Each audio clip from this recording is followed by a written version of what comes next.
I want to welcome everybody here this morning, this evening, this afternoon. We have lots of people from all around the world, all different time zones, and it's one of the things that makes this truly an amazing thing. I want to personally thank all of those who sent me wishes, personal wishes for my grandmother's loss. I'm glad that we were able to dedicate this past week of learning in her memory.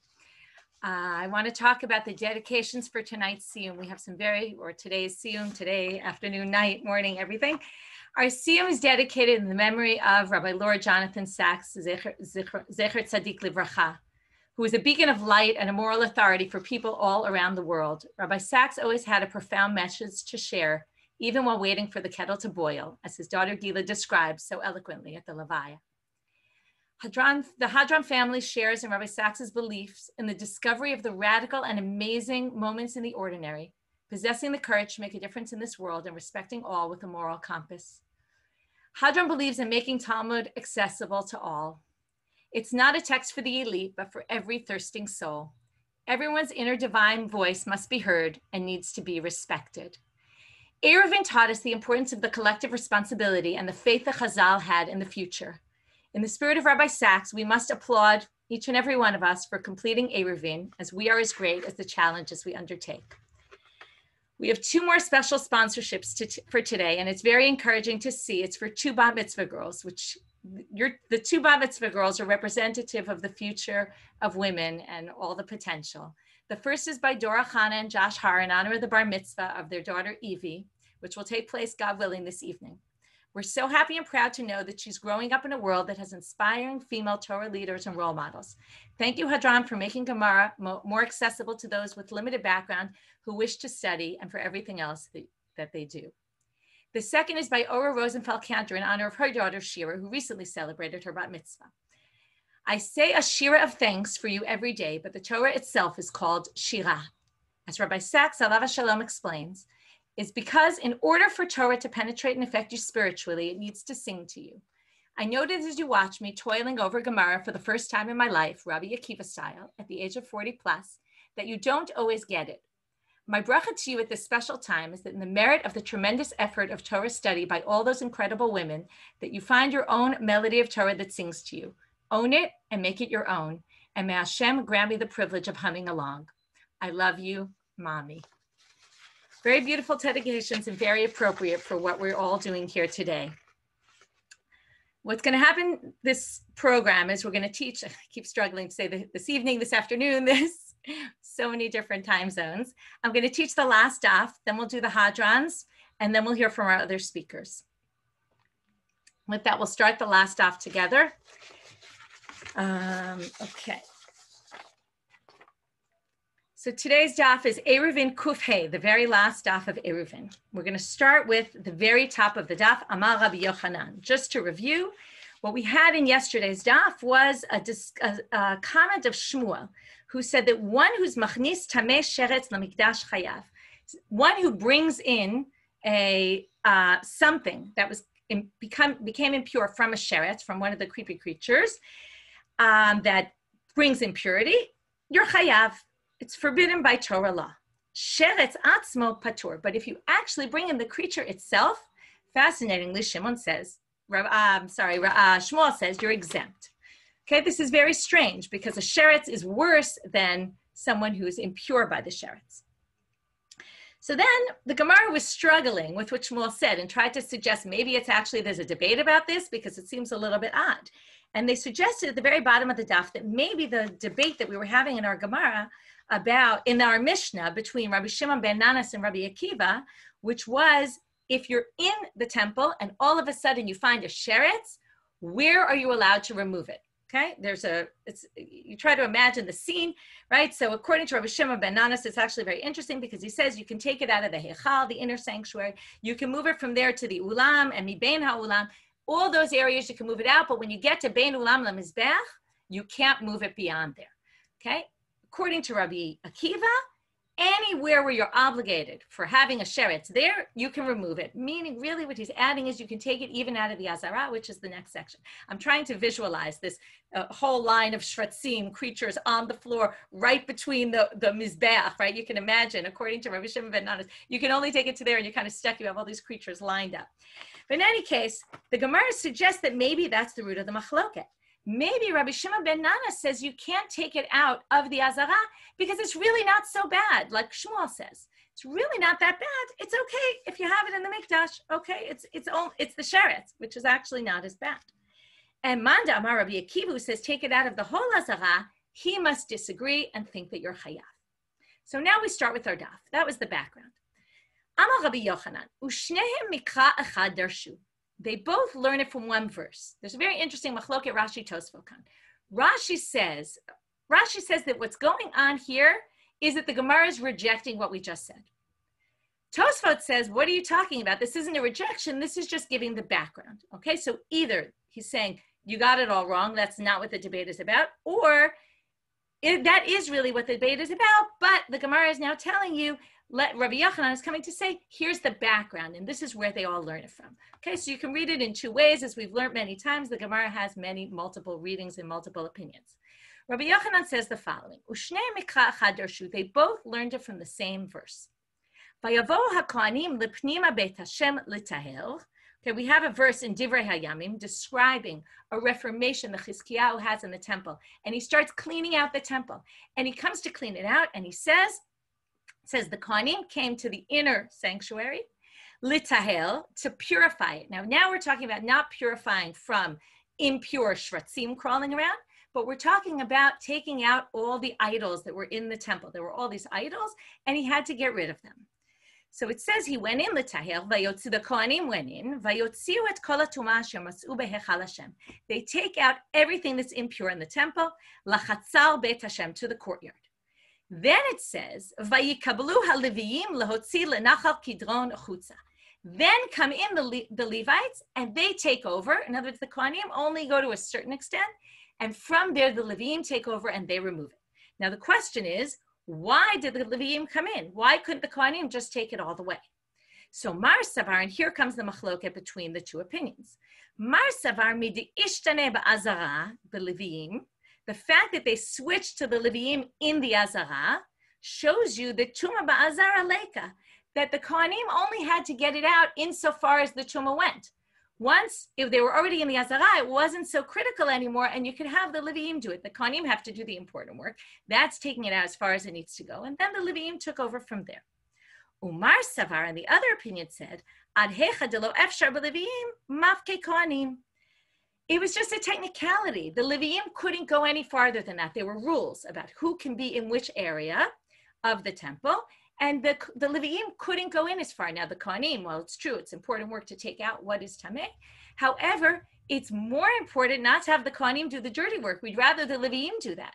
So where the Kohanim couldn't get to, we had the Kohanim. Where the Leviyim couldn't get to, we had the Kohanim do it. Once we got to the space where the Leviyim were allowed in, that's the Azara, then we already allowed them to come. So it was a technicality. So now they say, now that the Leviyim already could get into the Azara, because the Leviyim are allowed there. This is just an interesting point. If you're familiar at all, and if you're not yet, don't worry, we're going to have many Masechtot. We're going to learn all about the map of the temple. And this is one of those things I remember my first cycle. It was very hard to get around that map. But at this point, after going through a whole cycle, it's very familiar to me, and the same for you will be. But the space called the Azara, that was allowed for, again, from the certain point, it was allowed for all the people to come, but not the women. The space right outside that is called the Ezrat Nashim. And it's a little bit of a misnomer because it's not that it was the place, now we call in the shul, the Ezrat Nashim is where the women sit. But that wasn't the space where the women sat. It was the space where women were allowed in. And that's why it was called the Ezrat Nashim, because the women couldn't go beyond that. But the Levites could go beyond that. So as soon as they could get in, they were allowed to get in. Now that we started a whole discussion about the temple and the Levites and the Kohanim and who could come where, the Gemara goes off on another tangent, its usual tangents. Tanu Rabbanan. Hakol nechnesim behechal livnot litaken uleotzi et hatum'ah. This is a great question you might never have thought about. What happens when something needs to be fixed in the temple? Who does it? What if the Kohanim don't know how to build and they don't know how to fix and they're not handymen? So who comes in to fix those things, right? If people can't come in, are they allowed? So it now says everyone can go into the Heichal, the sanctuary, leave note to build, l'taken, to fix, ula hotzi et hatshuma, and if there's something impure in there. Mitzvah b'kohanim. But the real mitzvah is the kohanim. Better to do it with a kohen. If you don't have a kohen, somebody else can do it. Im ein sham kohanim nechnesim leviim. Okay, now we're going to go through our hierarchy. If no kohanim, then we go down to Levites. Ein sham leviim nechnesim Yisraelim. Can't get Levites, we go down to Yisraelim, Israelites.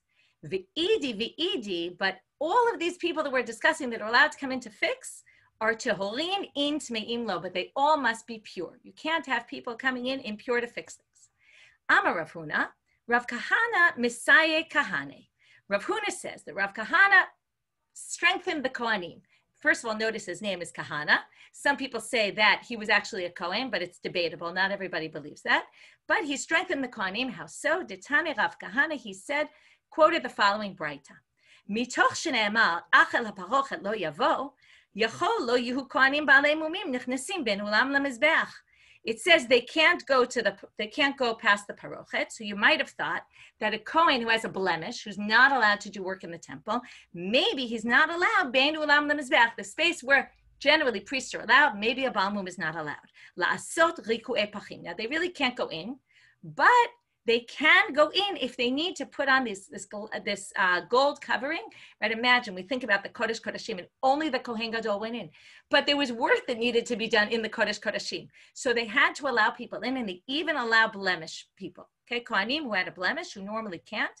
Now we see they can. How do we know this? Talmud lomar, ach. The word ach el parochet, ach is a word that comes to say, well, even though it's limiting, it distinguishes, and it's not as limiting as we might have thought. Mitzvah b'tmimim, now they continue. It's a mitzvah for a Kohen who doesn't have a blemish, but ein sham tmimim nechnesim ba'alei mumim. So again, ideally, you shouldn't have a blemish if you're going to go in and do it. But if you do, and we don't have someone who's unblemished, then we allow you to come in if you're blemished. Mitzvah b'tehorim, likewise, it's supposed to be done by someone who's pure. Ein sham torim, but if there isn't anybody, nichnesim tmeim, then we allow impure people to come in. This is a great sugya because it's saying that there's an ideal and then there's reality. Sometimes you're faced with reality and you can't do it the way you're supposed to do it. And then there has to be room, right? It's not like they say, oh, you're stuck, that's it, we can't do it. But they find room. So now the Gemara says, idi v'idi, but either which way, ba'alei mumim, tmimim, torim, tmeim, Kohanim in Yisraelim lo, but it has to be Kohanim. So now they say Ibayalahu, and that's why he strengthened the Kohanim. He said, Rav Kahana said it must be Kohanim will come.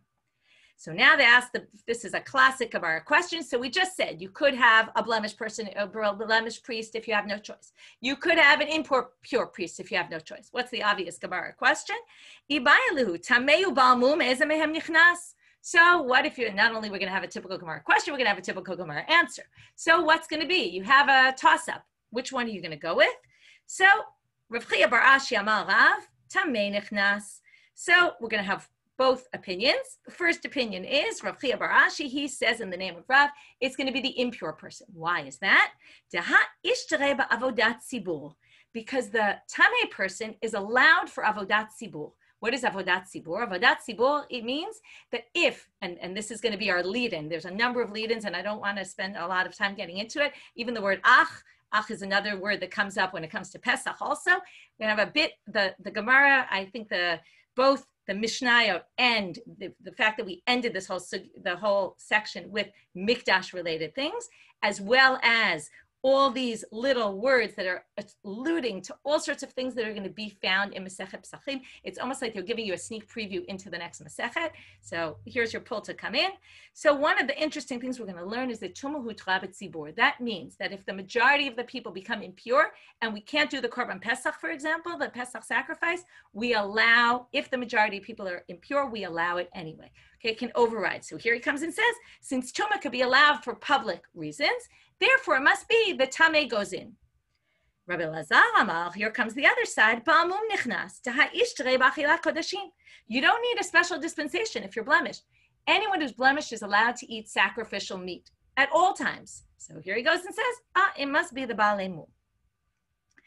That's the second to last section. We now get into a very interesting passage, and this is what I want to discuss before we say the final words of the Hadran, this very seemingly odd way to end the Masechet. So the Mishnah, when we learned it yesterday, I mentioned that I'm not going to even explain these sentences because it's very unclear what it means. Rabbi Shimon had said in the Mishnah two things, sort of. They sound like one, but we're going to see they really seem to be two. Makom she'itiru lecha chachamim mishalcha natnu lecha. I'm just going back to the words of the Mishnah. When the rabbis permitted you something, they permitted you something that was your own. Shelo hitiru lecha ela mishum shvut. Because they only allowed you something that was rabbinic in nature. Okay, he's obviously referring in this line, the second line, to the temple. And we just discussed a number of Mishnayot that in the temple, anything that was rabbinic in nature was overridden for purposes of the temple worship. So comes the Gemara and they say, Rabbi Shimon Hechakai, what on earth is he talking about? The Gemara can't figure out, what does this line have to do with anything? Mishalcha, what the rabbis gave you is yours. What is he talking about? So they say, Hatam Kai. By the way, this is exactly the way the first, if you remember from Brachot, your very first Gemara, if you started in Brachot, starts with Tana Hechakai. Where's the Gemara standing when they start mentioning, from when do we learn, from when do we read Shema at night? So here also, where is he standing? And in fact, they say something fascinating. Oh, we're right now on Daf Kuf Hey. He's standing back in Nun Bet Amud Bet, okay? A Mishnah that we learned a long time ago. Ditznan, somebody, and we'll talk at the very end of the Siyum, hope you stay till the end, I'm going to mention something interesting about the wording used here. Someone who, as it's getting dark, starts getting into town and finds himself or herself right outside the 2,000 amma boundary of the city. Now, the rabbis put boundaries up so that people would be able to see where people would be getting into the city. They would know were you within the Tchum Shabbat or not. So you're going on your way, you're trying to get home. Afilu ama achat lo yikanes. Comes Tanakama and says, if you're not, you're 1 cubit very close to the border, but you didn't make it in time for Shabbat, too bad. Comes Rabbi Shimon and he says, Afilu 15 ama. A huge difference. He says, even if you're 15 cubits away, go for it. You can go into the city. Now, you might say he sounds like he's being very lenient, so keep this in mind. It says, when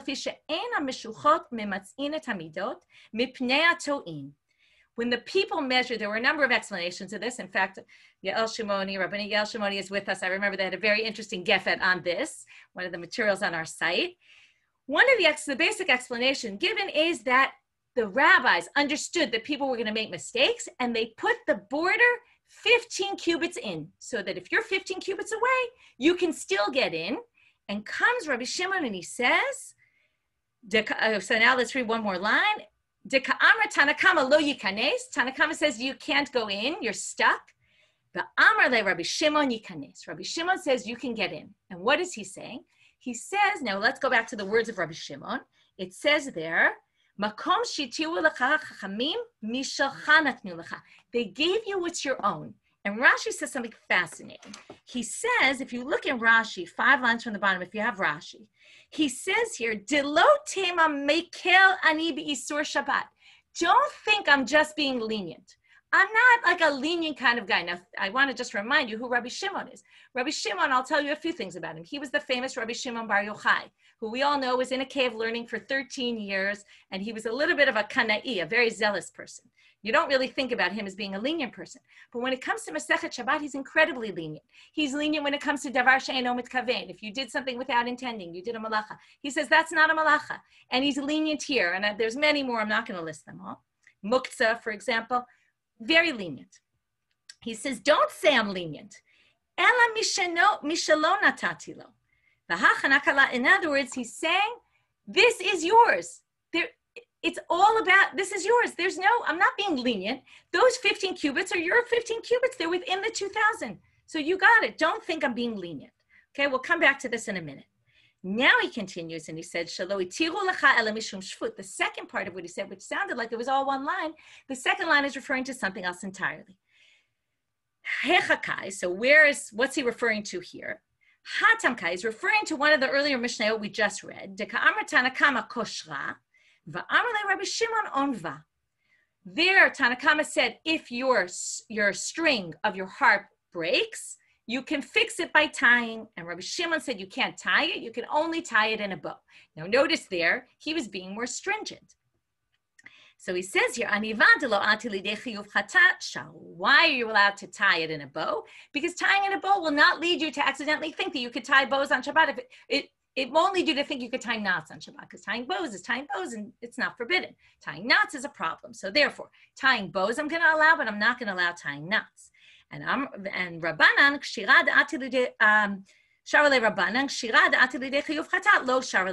he says, but I'm not going to allow you anything that might lead you to doing something forbidden from the Torah. Okay, very interesting way to end this Masechet. So what's going on here? So I think what's happening here is that what he's telling you is that it's all about understanding. Don't think I'm being lenient. It's that what's the takeaway message here? I learned Torah for 13 years in that cave. I know what I'm talking about. And when I look in depth and I understand things, it's very clear to me that Davar she'eino mitkaven, you do a malacha and you had no intent. That's not what malachot are all about. Malachot are intentional. You had intent. That's going to be the issue. It's not about categories. I'm a lenient guy. I'm a machmir guy. It's not all about that. It's not, you can't put people into categories and say, oh, from something they said, I can infer all this. And what he's trying to tell you really is the message about today's Siyum, which is it's all about the importance of learning. The more you learn, the more you pursue truth, the more you understand better what it is you're doing, what our traditions are based on. And then you don't make generalizations and say, oh, those people do that and those people do that, but you understand where it's coming from. I've gotten so many messages from people who say, I finally understand why we do this in my house, or why my mother used to say, I remember someone when the weird Gemara about choking, it actually wasn't in this Masechet, and putting the chicken on the head and something, she said, my mother used to talk something about that. I never knew where she got it from. It's just an extreme example. But the idea being is that knowledge is important to make informed decisions. And that's what's going on here. It's the idea of accessing knowledge that maybe wasn't once accessible to you, but taking it upon yourself, learning and being part of the learning community. And our traditions are very, very nuanced, as you all know. And one of the things you gain from learning Gemara is understanding all those nuances. So I hope that you will continue to gain this appreciation as you continue in your learning. And now to the Hadrans.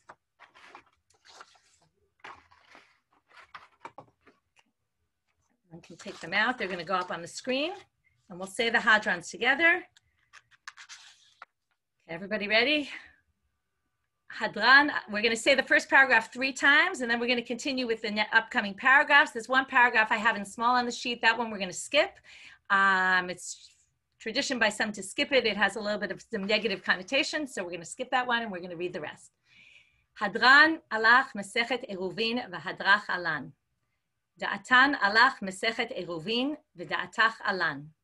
לא נתנשא מנך מסכת עירובין ולא תתנשא מנן, לא בעלמא הדן ולא בעלמא דעתה. הדרן הלך מסכת עירובין והדרך עלן. דעתן הלך מסכת עירובין ודעתך עלן. לא נתנשא מנך מסכת עירובין ולא תתנשא מנן, לא בעלמא הדן ולא בעלמא דעתה. הדרן הלך מסכת עירובין והדרך עלן. דעתן הלך מסכת עירובין ודעתך עלן. לא נתנשא מנך מסכת עירובין ולא תתנשא מנן, לא בעלמא הדן ולא בעלמא דעתה. יהי רצון מלפניך, אדוני אלוהינו ואלוהי אבותינו, שתהא תורתך אומנותנו בעולם הזה, ותהא עמנו לעולם הבא. חנינה בר פאפה, רמי בר פאפה, נחמן בר פאפה, אחי בר פאפה, אבא בר פאפה, רפרם בר פאפה, רחיש בר פאפה, סורחב בר פאפה, עדה בר פאפה, דרו בר פאפה. הערב נא, אדוני אלוהינו, את דברי תורתך בפינו ובפיות עמך בית ישראל. ונהיה אנחנו, כולנו, צאצאינו וצאצאי עמך בית ישראל, כולנו יודעי שמך ולומדי תורתך לשמה. מאוהבי תחכמני מצוותיך, כי לעולם היא לי. יהי ליבי תמים בחוקיך, למען לא אבוש. לעולם לא אשכח פיקודיך, כי בם חייתני. ברוך אתה אדוני למדני חוקיך, אמן, אמן, אמן, סלע ועד. יהי רצון מלפניך אדוני אלוהי, כשם שעזרתני לסיים מסכת עירובין, כן תעזרני להתחיל מסכתות וספרים אחרים ולסיימם. ללמוד וללמד, לשמור ולעשות ולקיים את כל דברי תלמוד תורתך באהבה, וזכות כל התנאים והאמוראים ותלמידי חכמים, יעמוד לנו ולזרענו, שלא תמוש התורה מפינו ומפי זרענו עד עולם. ויתקיים בנו, בתהלכך תנחה אותך, בשכבך תשמור עליך, בהקיצות היא תשיחך. כי בי ירבו ימיך, ויוסיפו לך שנות חיים, אורך ימים בימינה, בשמאלה אושר וכבוד, אדוני עוז לעמו ייתן, אדוני יברך את עמו בשלום. Shakach to all of you. Okay, now we're going to show you the video you've been waiting for.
Wow, that was great. Okay, this video, if you want to see it later, first of all, anyone who got their pictures in later, unfortunately, they didn't all make it in. There's lots more women who took their pictures after. Some women only wanted to wait till they actually finished. Anyway, there's lots and lots of pictures out there. It shows really the amazing spread of learning by women. Please, I want to encourage all of you to encourage friends to come join, to start learning Psachim. It's a little bit different than Eruvin. And I also want to encourage you to be active in your WhatsApp groups and communicate with other women who are learning. It's really an amazing power that togetherness of all of this helps people keep together and keep with it. And so please continue to be active.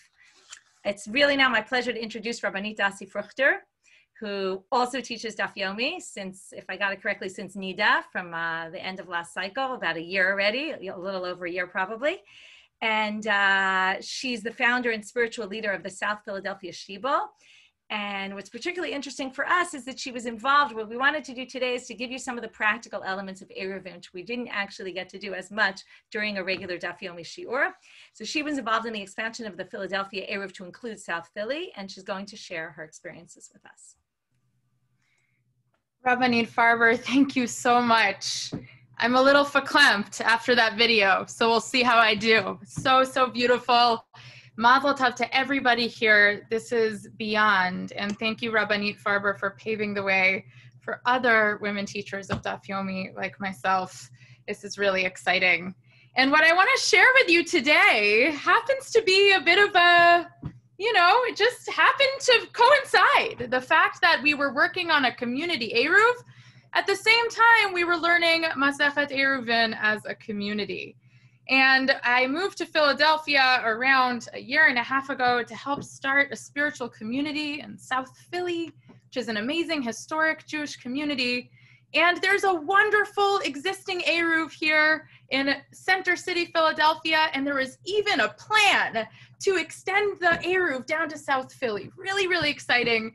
And, and I'm having phone calls with people moving to a new community. One of the main questions is, well, is there an Eruv, right? Can I actually carry things? Can I push my stroller? Can I carry my talis? Can I do all of these things on Shabbos? And it was really special for me to say, yes, it's been in the works for years and we're just finishing it up in the next little bit. So what happened to be is that just as the pandemic was coming in on us, there also was a huge necessity as the community was growing and Rosh Hashanah was around the corner to enclose and complete the extension of the Eruv so we could be a community, real community. And I don't know about you, but we were davening outside. So it's not so simple to not be able to carry on Shabbat.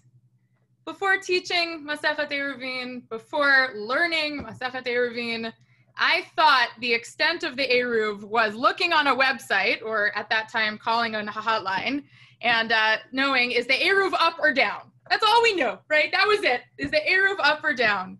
And one of the ways we can Hadran here, one of the ways that we can review our learning is by saying to each other, no, now we know much more about what it means to have an Eruv. And I'm going to just tell you a little story about the final pieces of our Eruv here in South Philly, and hopefully inspire each one of you to get involved in your local Eruvin. Because now you know about lechis, now you know about how tall a mechitza has to be a valid mechitza. You know all these things. You know about lavud.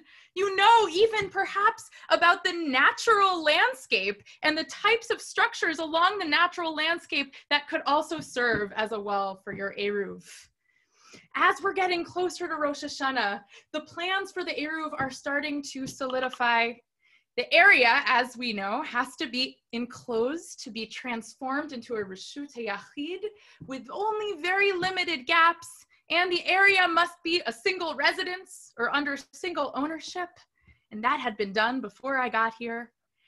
Now, the last piece was to ensure that our little piece of the city was enclosed with mostly wall, or as we now know, Tzurot HaPetach, imaginary wall. This beautiful halachic fictional wall that allows us to surround our whole communities. Raise your hand, please, if you live in a city or an area with an Eruv. Keep it raised if you've ever seen the structure of your Eruv, if you've ever had an opportunity. Oh, beautiful. So anyone that put their hand down, I encourage you to go grab a cup of coffee and a mask, go take a walk and take a look at these walls, these openings, these lechis on each side with a wire across the top forming a Tzurat HaPetach to create the walls of our Eruv. So here's the story. Here's what happened. It's a week before Rosh Hashanah. I get calls, number of calls every day. Will the Eruv be completed by Rosh Hashanah? I don't know if I can come. How are we going to carry our machzor? It's going to be outside. What are we going to do? And I actually see some of Philadelphians here in the Zoom room here among all of you. This was a very, very tense moment. And the question was, will we be able to complete this Eruv? And thanks to a number of amazing Rabbanim, including one, Rabbi Stephen Belsky, who's here, we had the ability to finish that Eruv. But I want to share with you a single high stakes moment that I think will allow everybody here to flex their Eruvin muscles. You will not believe this. So I don't know what you're doing at noon on Erev Rosh Hashanah, but what we were doing is we were looking around our Eruv and making sure all of those gaps were closed to create a huge Reshut HaYachid around our area. And we got almost to the end and we see an opening in the fence. Now, if you put on your expert Eruvin hats, you know that there can be a number of issues with an opening in the fence. I'll let you think about it. What are all the issues with a potential opening in your fence? Well, you're going to say, well, a petach, a doorway, that's okay. You can have one of those in your wall. That would be okay. That's a normal opening. But a petach has to be only 10 amos wide. So if that petach is larger than 10 amos wide, you have a pirza, you have an opening, you've got a break in your wall. And this break in the wall that we noticed was a mere few hours before Rosh Hashanah. So what do? Well, if you're our Rav and you're as adventurous as he is, here's what we do. We grab 2 huge lechis and we go and build a tzurat petach over this break in the wall and finish it an hour before Rosh Hashanah. And the email goes out to the community. Here we go. The Eruv is up and we can daven on Rosh Hashanah. Now, why do I tell you this story? Why is this so important? Because what was happening every day throughout this process? Well, every day we were opening the Gemara and we were saying Tanu Rabbanan, and we were learning these concepts, and we were learning about petachs and mechitzas and lavud and pi tikra yorid v'sosim. We were learning all these concepts, and our community was watching them come into effect as we were going through the halachic applications of the daf. Through that process, we've got an empowered community who really understands what an Eruv is. And there's a fascinating comment of Rashi in Masechet Eruvin. If you have your Gemara, you can even open it up. It's Daf Mem Tet Amud Aleph 49a. In the discussion about someone who is makbid on their Eruv, you're not allowed to say, oh, this bread is mine in the Eruv. Remember this? You can't be makbid on your food in the Eruv. You have to be willing to share it with everybody. And Rashi says, now, why can't you be makbid? Why can't you, take ownership over your bread and say that you want this way and that way? Why can't you have your own perspective on how the Eruv should work? Because Rashi says, Eruvo Shimo. It's called an Eruv. An Eruv. What is the word Eruv? An Eruv is arev. It's sweet.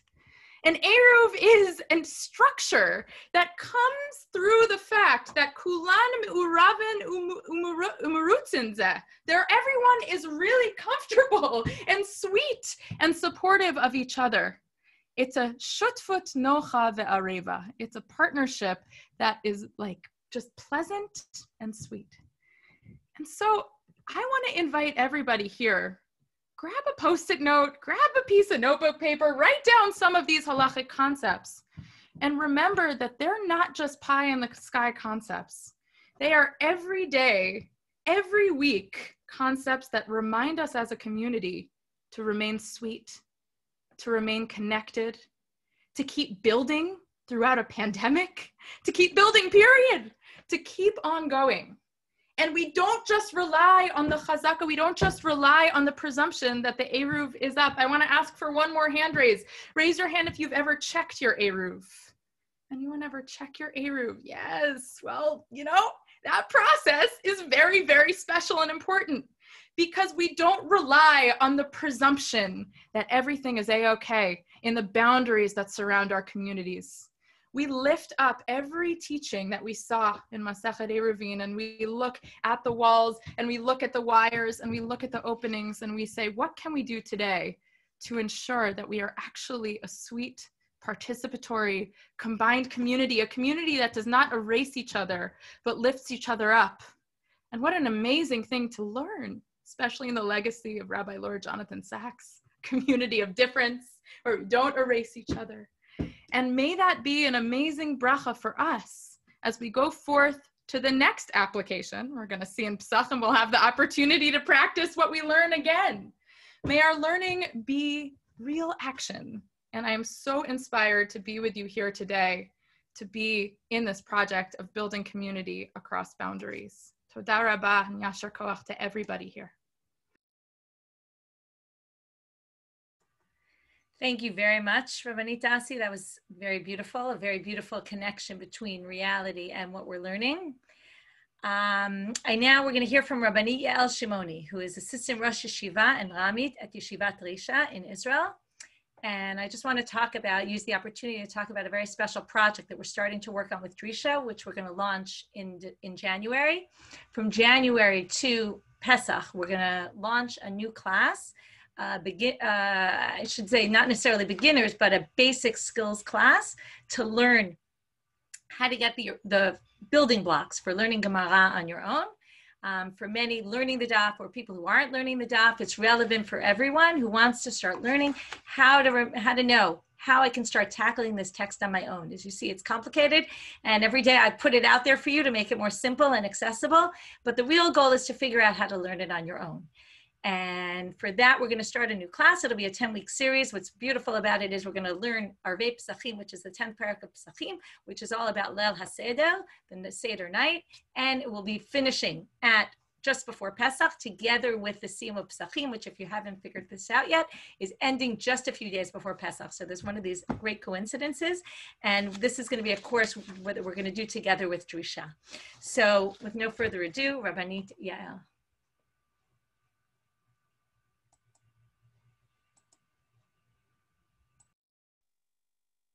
Thank you, Rabbanit Michelle. It's a pleasure, a rare pleasure, to be here and speak to you, finishing Eruvin. This is something that hasn't happened for many, many years in Am Yisrael, and to see it happening in front of my eyes, really this needs a blessing. But what I have a few minutes, and what I want to share with you is what we've done with Drisha and Hadran, is we're learning the Daf. The Daf goes very, very quickly. And what we like to do in Yeshiva is to sit down, לשבת בבית השם, and to find something that we can understand a little bit more in depth. And the reason why this is very important for me personally, I don't have such a great memory. I remember things that I think about and that my heart gets engaged in. And if it's philosophy, if it has something to do with philosophy, that's much better. And if it can be existential, that's the best.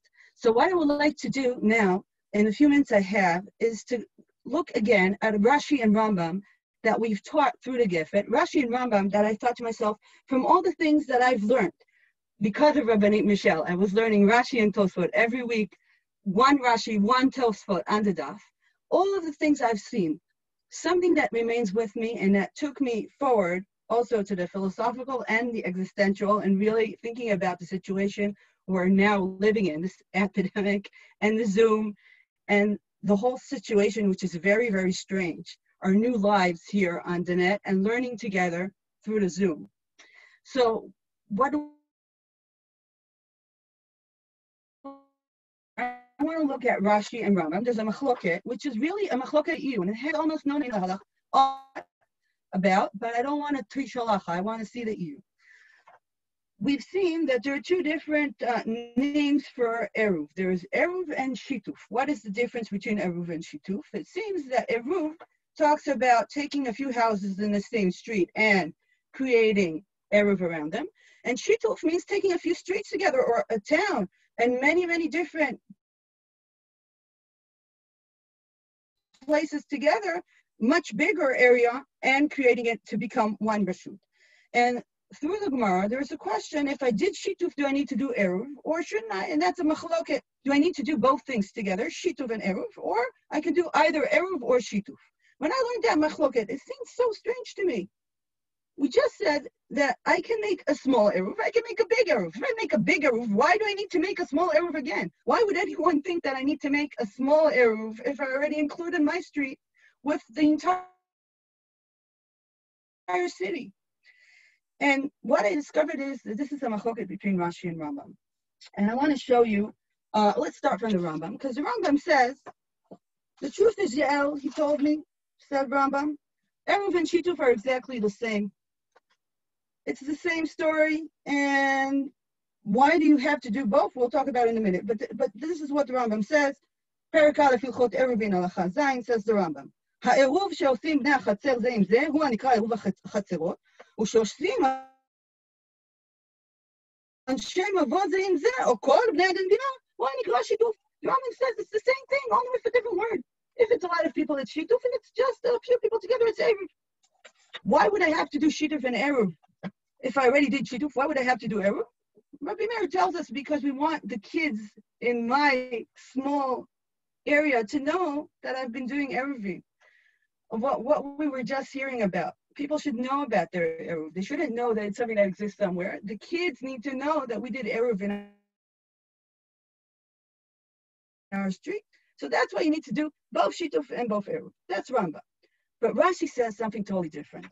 Rashi, in a few places, I'll be reading from Daf Pei Amud Bet. Rashi says, Eruv mishum dira. And I'm reading Rashi. דמערב להו לבתי דירה, כאילו כל בני הבתים דרים כאן.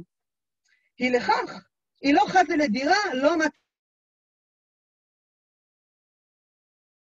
מתי שרי. אבל שיתוף לא משום דירה הוא. She says, Yael, it looks the same, you think it's the same, it walks like a duck, it talks like a duck. No, there's a huge difference. If you do something with your small street, it's not the same when you do it with the entire city. What's the difference? Says Rashi, there are a few halachot that are different between Eruv and Shituf, and there's a reason for that. When I do Eruv, I must use bread, and I must put it in a place that I can live in. Why, says Rashi?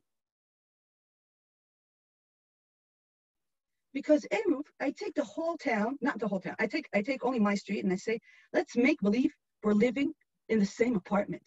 I take all the people in my street, and we are living in the same house. In order for us to live in the same house, the place where I put my food has to be a place that is livable.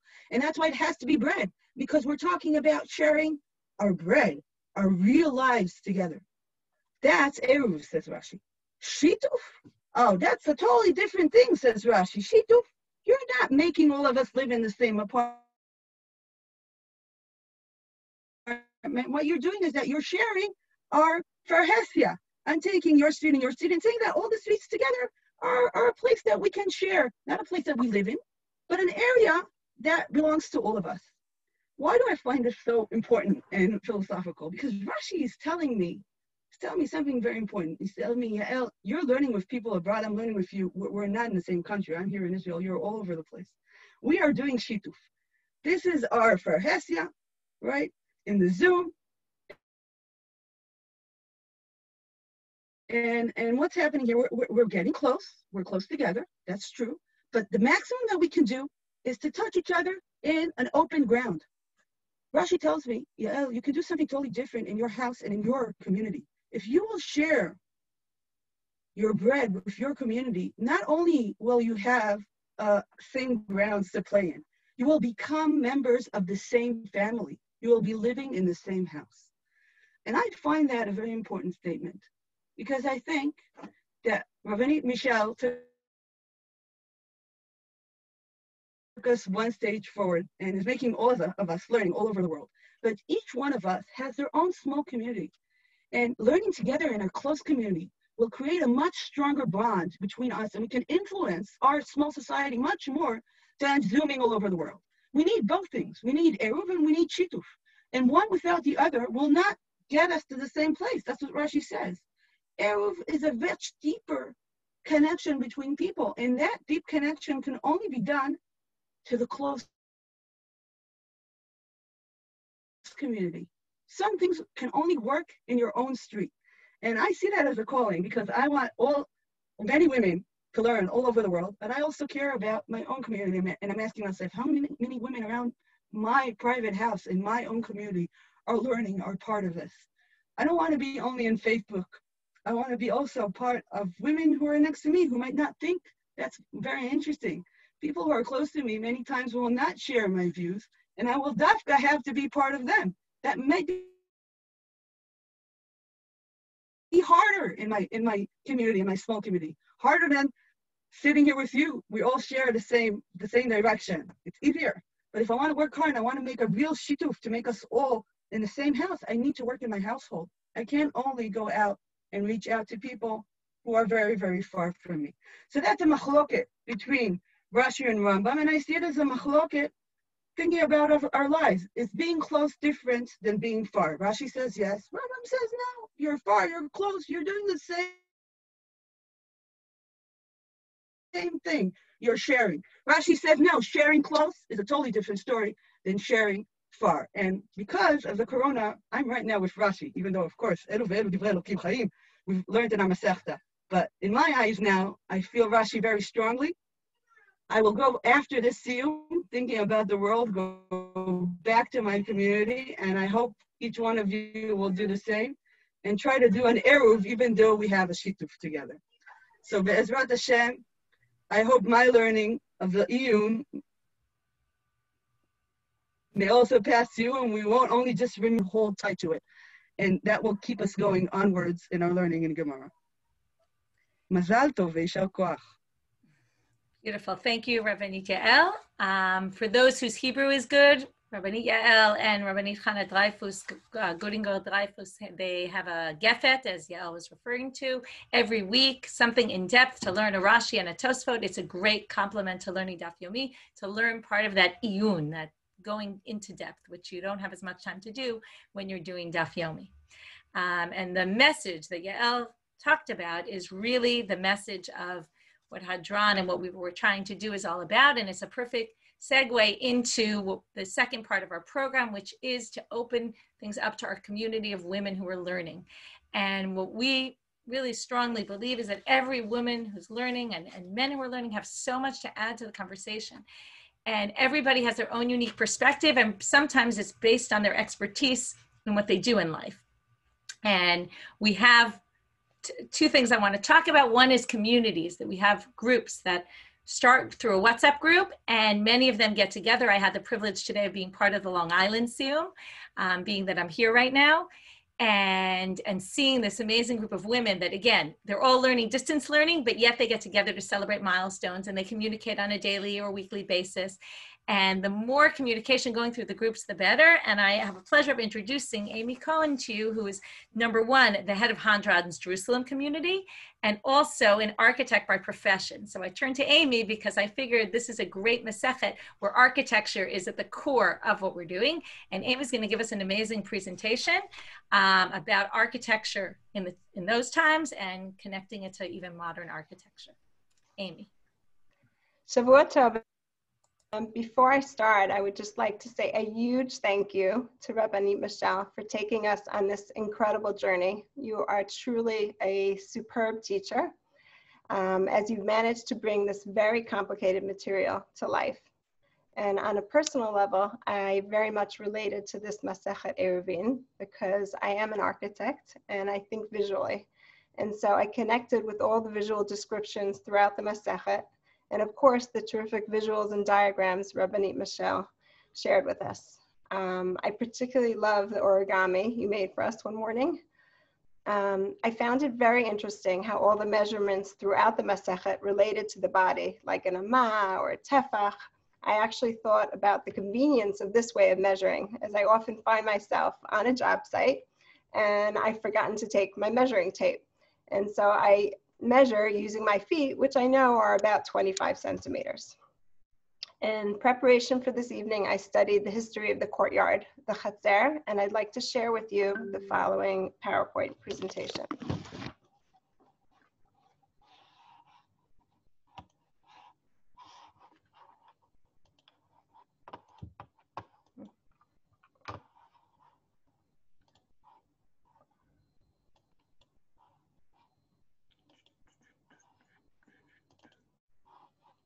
I wanted to try and speak a little bit about the architecture of the time of the Talmud and about the Chatzer, the courtyard, as I saw this as a significant design feature that was mentioned often throughout Masechet Eruvin. The earliest courtyard building to date was found during the Neolithic period, actually in Israel, in Shar HaGolan, which is at the foot of the Golan Heights in Israel. There they found examples of courtyard houses ranging between 250 and 700 square meters in area. The houses consist of the small living quarters may have belonged to generations of one family. האחים שהיו אוכלים על שולחן אביהם וישנים בביתיהם צריכים עירוב לכל אחד ואחד. משנה עירובין. עין ב'. As we learned together in Eruvin about adult members who were eating together at their father's table but sleep in separate rooms adjacent to the courtyard, they need to participate separately in the Eruv. The other two plans show a courtyard complex with multiple families sharing the courtyard. Courtyard homes, though they are found in several places around the world, including China, were and are most predominant in the Middle East, which of course includes Babel and Israel. There are various advantages of courtyard design, and they are common in hot climate, as they retain coolness by allowing the air to move freely through the area. You can see this in the diagram on the left. In addition, the courtyard allows the sunlight to enter the rooms from both sides. This photo on the right shows a remnant of a courtyard home in Pompeii, which had a pool in the center. The water was also used here for cooling the space. On the left is a plan of a courtyard in Pompeii. Pompeii is an ancient Roman city located in southern Italy. It gives us a great view into the architecture of the time of the Tanaim, as this town was buried under volcanic ash in 79 CE and preserved in time. The excavated city offers a unique snapshot of Roman life frozen at the moment it was buried. It was, however, a wealthy town that had luxurious houses. The houses in Babel and in Israel were more modest than those in Pompeii. However, the use of the courtyard as a central feature was still prevalent. There are other advantages of the courtyard design. For instance, building needs only short beams for the roof structure, since the largest area is the central court, which of course has no roof. And we can see this on the diagram on the left. All the shaded area are the small rooms, and you can see the short beams. The area in the center is the courtyard, and of course there we don't need any roof structure. In Masechet Eruvin it says, Rav u'Shmuel have yatve v'hahu chaser. We learn about Rav and Shmuel who are sitting in the chaser and learning. On the right is a picture of Romans. They are less inclined to sit and study. They're using the chaser for parties. Nevertheless, we can appreciate the community feel created by the courtyard.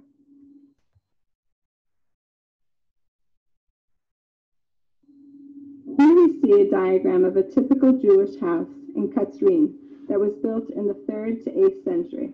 We see how the courtyard was the central area of the house, which served as the open living room and dining room for the complex and brings in the natural light to the space. Here we can see the outdoor ovens, and the sleeping quarters were generally up above and accessed through a ladder. The photographs on the right and down below are images of the remains of Katsurin Synagogue that was built in the 6th century CE. It was built on the top of a more modest, probably 4th century synagogue.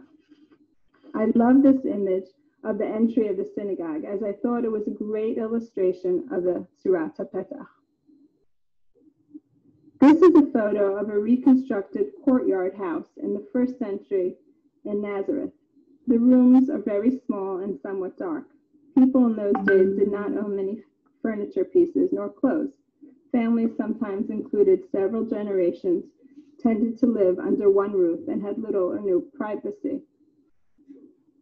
The small photo on the right illustrates a woman going up the ladder, probably accessing the bedroom.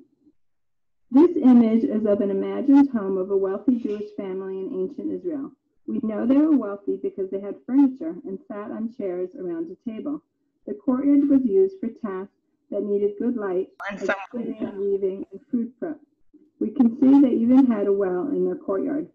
The image was cut open so you could see the 2nd floor, but it had a roof throughout the space.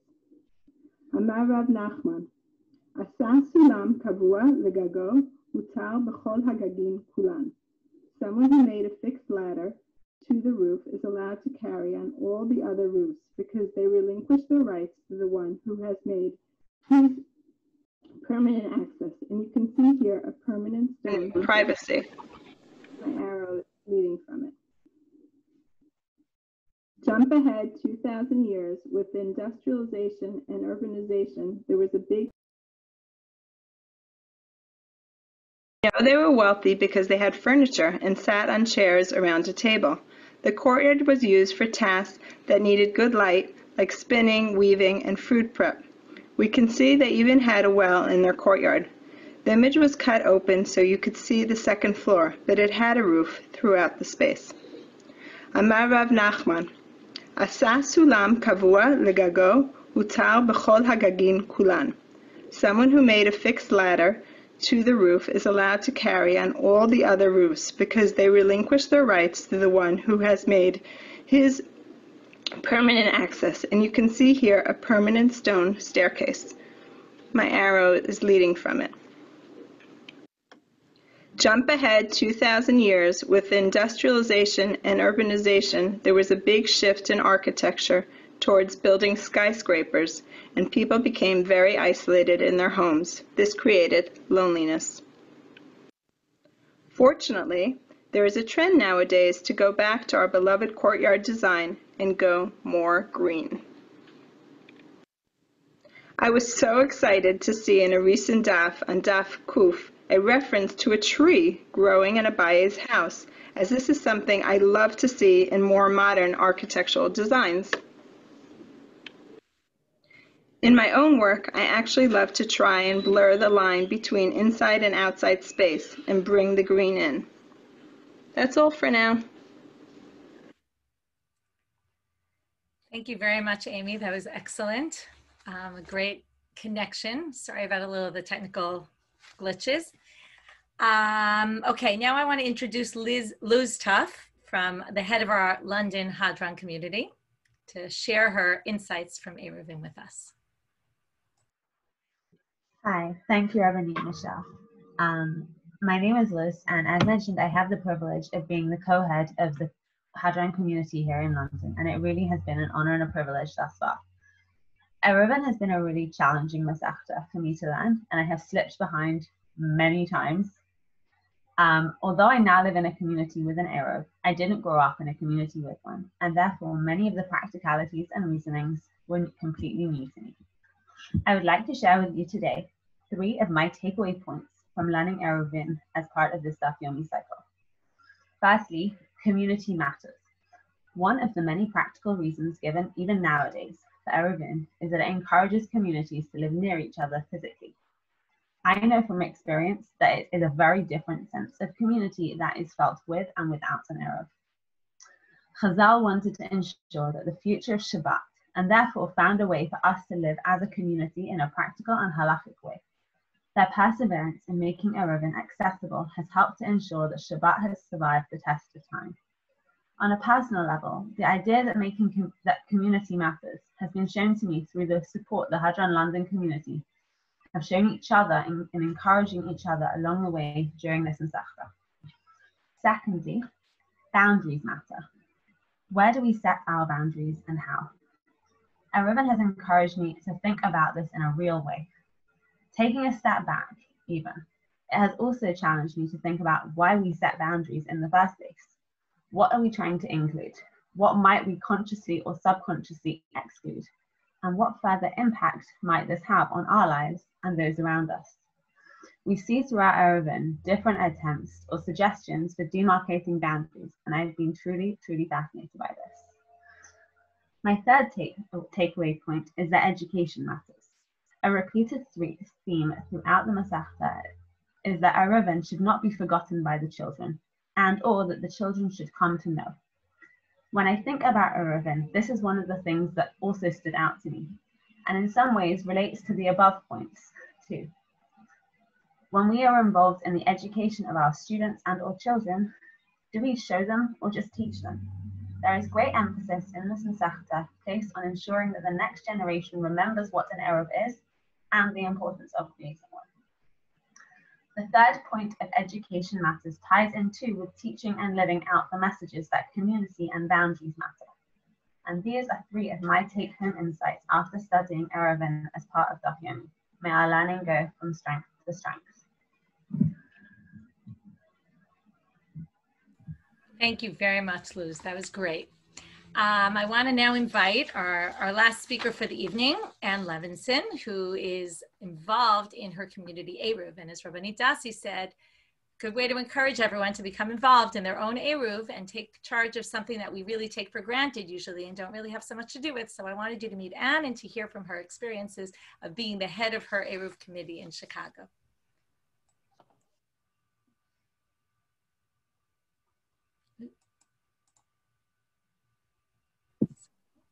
Thank you, Rabbanit Michelle.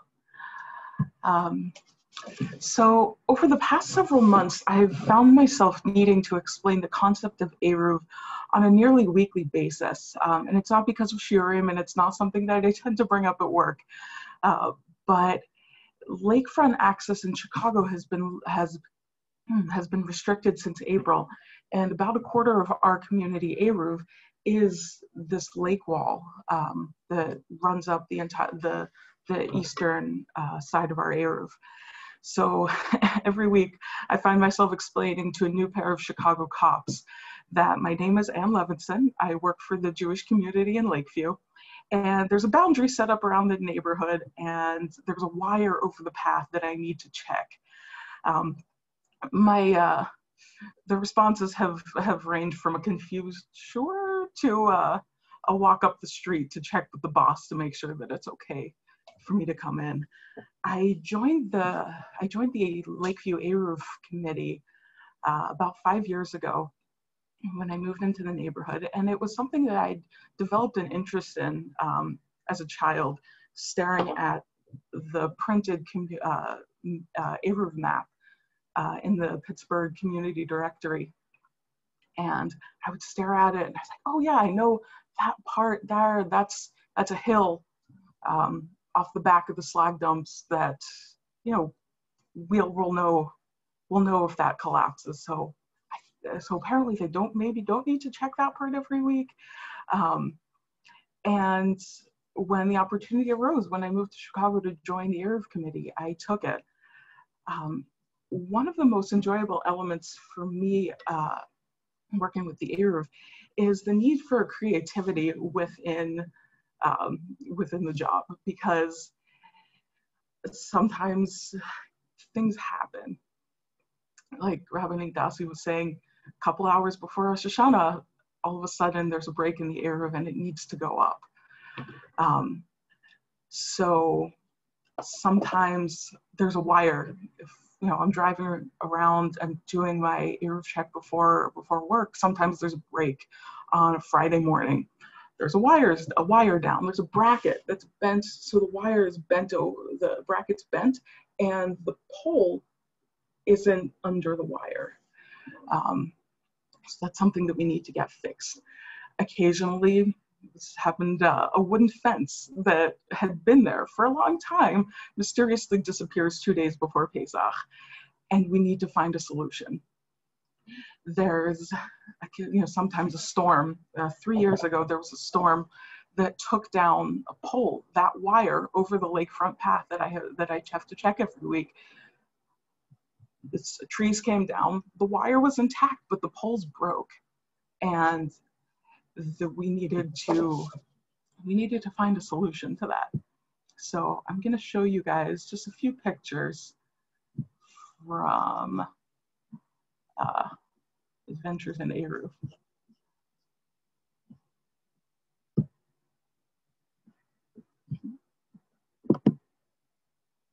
we go. So right here, you can see this is our Eruv wire coming up, and it's attached to the side of a pole here. So we have this, we use these U-guards, these gray U-guards to serve as our lechis. And this wire that's coming down here and attached to the side of a pole is not so useful for us. This wire needs to go across the street. So this was a wire. This was one we weren't entirely sure if it was going to make it up. Thankfully, our Rabbi Wachenfeld was able to get in touch with the contractors and the city, and it was up before Shabbos. There's this newsstand, which was a solid, reliable part of our Eruv for 3 years. I was going by one morning, doing my check, and it was gone.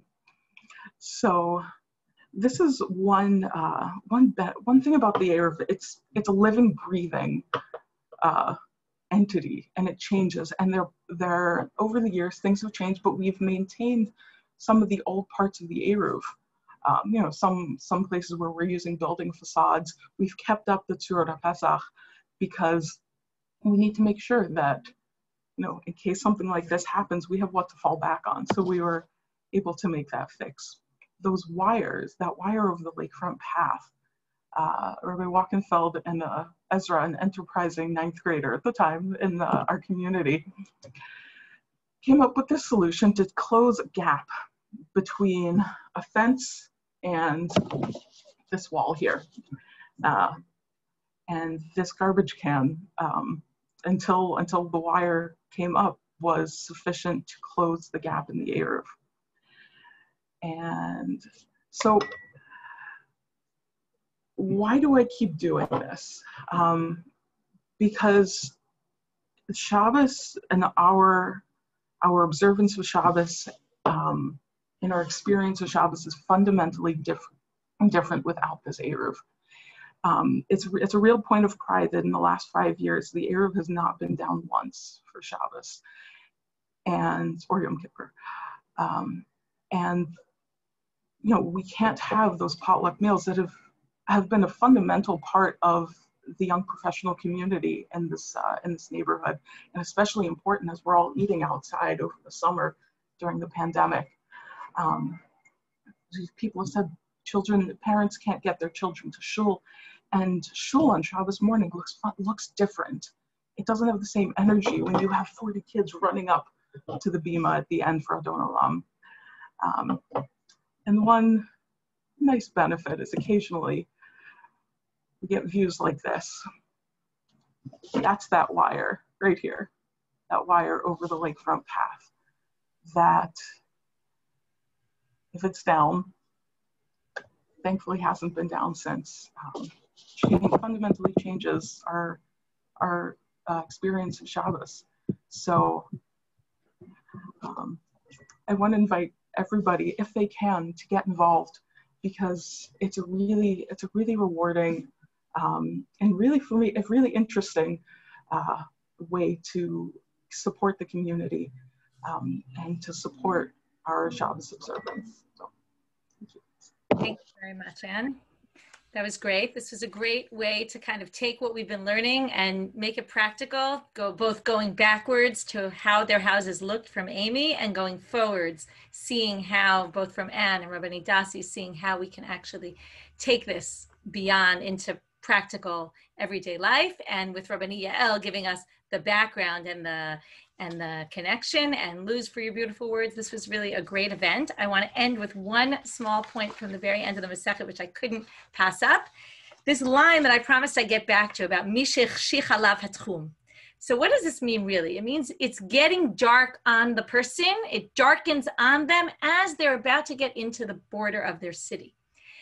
And I couldn't help but think about what's going on and what we're living through right now. And in terms of this event and how many people here are learning and have joined the learning. And I think about some of you might have started just a year ago, and some of you may have started 10 years or 20 or 30, right? But not much more before 30 or 40 years ago were women really studying Gemara in any real way.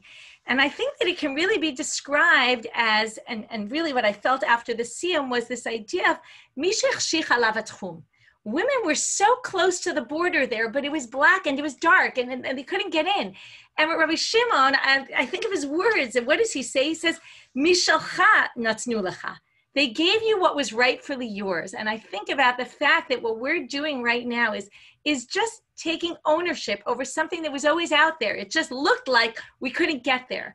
And it really was always in our tchum, and more so, all the more so now that we've taken it, we've gone actively and said, okay, we're not going to just say, oh, it looks like there's a border here, but we're part of this. And that's what Rabbi Shimon said. This isn't anything that doesn't belong to us. This belongs to us just as much as it belongs to everybody. And I really want to just say how amazing it is for me to come together with all of you every time we have a Siyum, and it's just so beautiful to see everybody. And I invite you all to come on the Zoom and be live every day if it works for you. There's some crazy people doing it at 12:15 midnight on the East Coast, and there's other people on the West Coast and people in Australia, and it's 7:10 in the morning Israel time. I invite you to come on. I invite you, as was said, be active in your WhatsApp groups. I invite you to join our circle of friends to enable us to continue our work that we're doing. And I want to just say a few thanks before we end the evening. I want to thank Adina and Eric Hajej for sponsoring Masechet Eruvin, and Adina also for helping tonight and last night with some of the technical issues of the Siyum. And I want to, if Psachim is not yet taken for sponsorship, if anybody's looking for a sponsorship opportunity. And I want to thank the portal at Daf Yomi for giving us those pictures, which were incredibly important and helpful for all of us.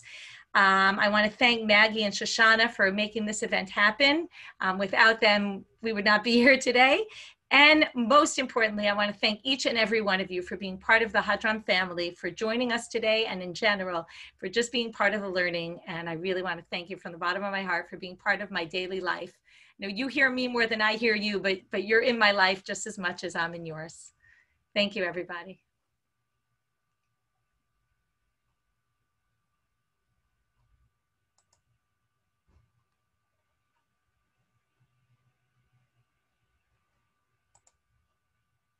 I'm going to unmute if people want to comment at all. Okay, everyone stay positive. And test negative. Thank you so much. Thank you. Everybody. Thank you. To everybody. Thank you, and keep it up. Thank you so much. Have a safe Thank you so much. Thank you. And South Toff to everyone in Australia. Time to start again. Love hearing your voices. Yes. Yes, you're gone. Really beautiful. Thank you. Thank you. It was amazing. Thank you. Thank you, Michelle. Alchemy of sound.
Thank you, everyone. And Mazal Tov, I'm finishing the Masechet.